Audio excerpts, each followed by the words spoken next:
Friends, welcome back to Nimbras World. ഞാൻ ഇന്നിവിടെ വന്നിരിക്കുന്നത് വളരെ ഈസി ആയി ടേസ്റ്റി ആയി നമുക്ക് വീട്ടിൽ തന്നെ കുഴലപ്പവും പോപ്കോണും എങ്ങനെ ഉണ്ടാക്കിയെടുക്കാം എന്ന് നോക്കാം. ഇതിന് ഞാൻ കടയിൽ പോയപ്പോൾ കണ്ടതാണ്. ഇത് നമുക്ക് വാങ്ങാൻ ലഭിക്കും. എല്ലാ ഷോപ്പുകളിലും ഇത് അവൈലബിൾ ആണ്.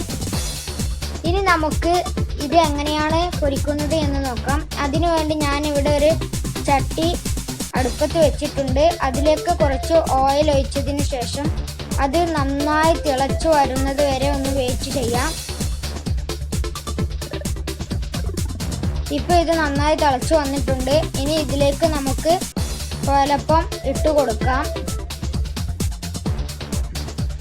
ഇത് ഇടുമ്പോൾ തന്നെ നല്ല പൊള്ളച്ചു വരുന്നതാണ്. ഇനി ഇത് നമുക്ക് കോരിയെടുക്കാം.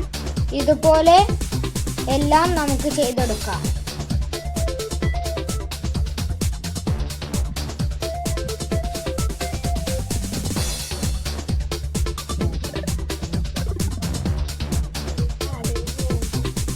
ഇത് നമ്മൾ കടയിൽ നിന്ന് വാങ്ങുമ്പോൾ ഏത് എണ്ണയിലാണ് പൊരിക്കുന്നതെന്നും അറിയില്ലല്ലോ.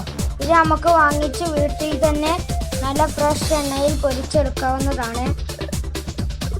ഇത് വളരെയധികം ടേസ്റ്റിയായ ഒരു കുഴലപ്പമാണ്. ഇതെല്ലാം നമുക്ക് ഇങ്ങനെ ചെയ്തെടുക്കാം. ഇതെനിക്ക് വളരെയധികം ഇഷ്ടമായ ഒരു സാധനമാണ്. ഇത് ഒരു 500 ഗ്രാം വാങ്ങിയാൽ തന്നെ കുറേ ഉണ്ടാകും. ഇനി നമുക്ക് പോപ്കോൺ എങ്ങനെയാണ് എടുക്കുന്നത് എന്ന് നോക്കാം. ഇതിനു വേണ്ടി ഞാനൊരു കുക്കർ എടുത്തിട്ടുണ്ട്. കുക്കറിലേക്ക് നമുക്ക് കുറച്ച് ഓയിൽ ഒഴിച്ചു കൊടുക്കാം.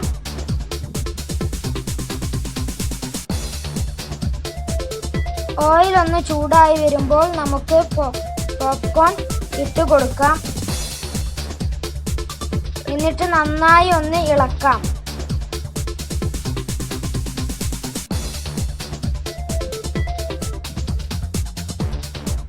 ഇതിലേക്ക് ഞാൻ ആവശ്യത്തിന് ഉപ്പ് ആഡ് ചെയ്ത് കൊടുക്കുന്നുണ്ട്. പിന്നെ കുറച്ച് മഞ്ഞൾപ്പൊടി ആഡ് ചെയ്യുന്നുണ്ട്. ഇനി ഇത് നന്നായി ഇളക്കി കൊടുക്കാം. ഇനി ഇത് നമുക്ക് അടച്ചു വെക്കാം. ഇതിന് വിസിലൊന്നും വെക്കേണ്ട ആവശ്യമില്ല. ഇനി ഇതൊന്ന് മൂടി തുറന്ന് നോക്കിയാൽ നല്ല അടിപൊളി പോപ്കോൺ റെഡി ആയിട്ടുണ്ട്. ഇത് നമുക്ക് വളരെ ഈസി ആയി ഉണ്ടാക്കാവുന്നതാണ്.